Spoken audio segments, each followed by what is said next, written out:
Happening, guys. We got some killer projects going on here in the shop today. I got to share some of these with you. The first one is an OSA BLT plonker.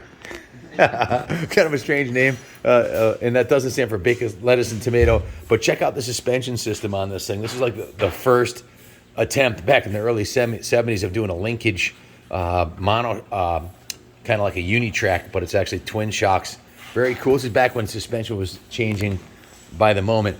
Now let's get to some fun stuff. Over here, we've got, this is a 92 CR500, and stay tuned because we got a BRC500R over there at the Manic Mechanics working on.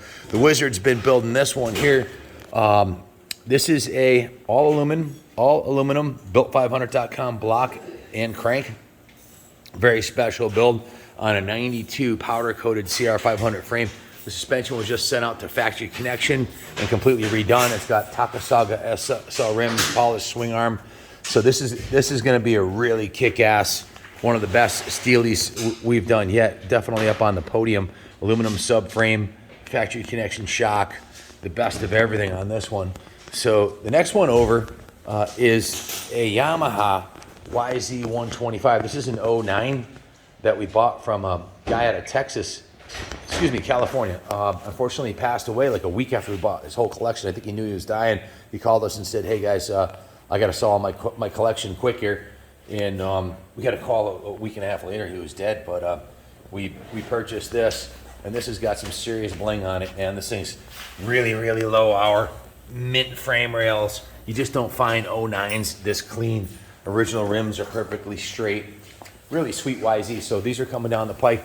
Over here, Lance has got a really unique looking OSA. This thing's red, gold, and white. Super nice fit and finish on this thing. The original Acron rims are polished beautifully, as is the wheel hub. Just a really cool fit and finish on this thing. Very, very nice. What year is this one? 70, I'm gonna guess 72? Yeah, so, that's pretty quick. OSA 6 day. 250, right? 250. Wow. It's got the B-Tour shocks on there. I don't think they're in, obviously OSA's not in business anymore, but I don't think B-Tour's in business either, are they? I don't think so, no. So, very cool piece. Have you fired that one up yet, Lance? Not yet.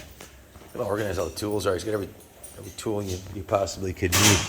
Look at this. They had the four-leaf clover on there.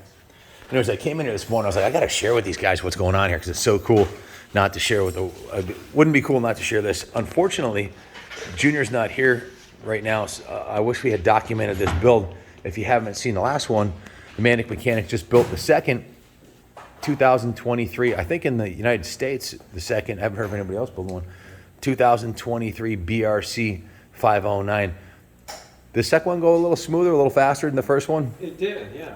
I learned a few tricks from doing the first one and consulting with Riley. So yeah, this one went smooth as glass. I'm almost finished with it. We're gonna put a power commander on it and throw my magical map in it, and it will be good to go.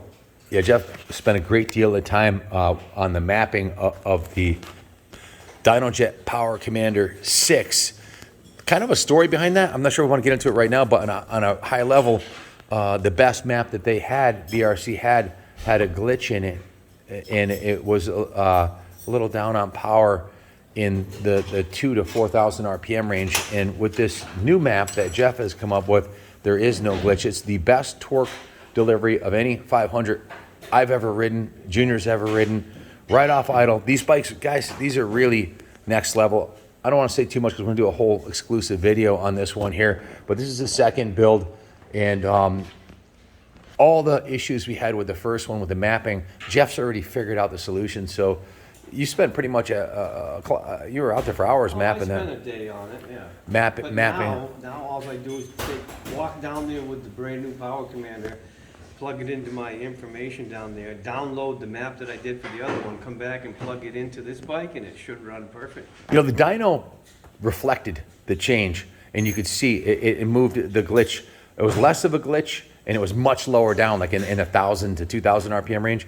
But the seat of the first one, when you first, the map that they had, the power would come on, then it would fall on its face. You almost go right over the handlebars.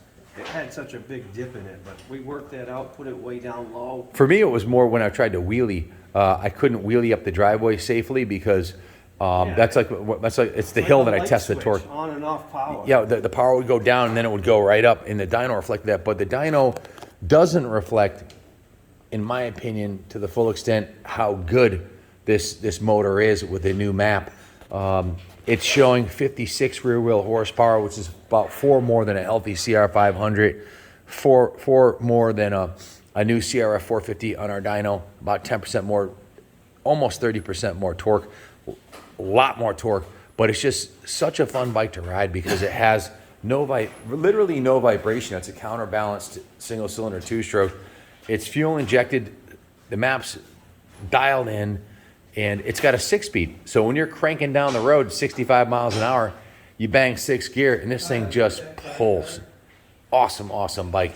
The BRC out of Canada, hats off to those guys for engineering this 509 kit. Our next one will be a big bore 533, so stay tuned for that. Hark the herald angels sing, glory to the newborn. I hear angels singing. That thing sounds good, man. There's power, baby. What do you ladies think? It sounded good.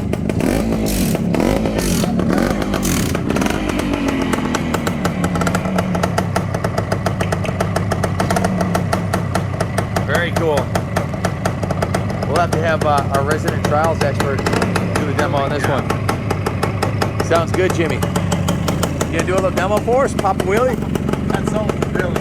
That's Uncle Bill. This doesn't set up for my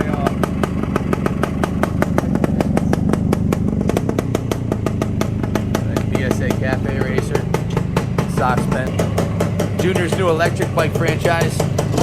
More about that in a minute.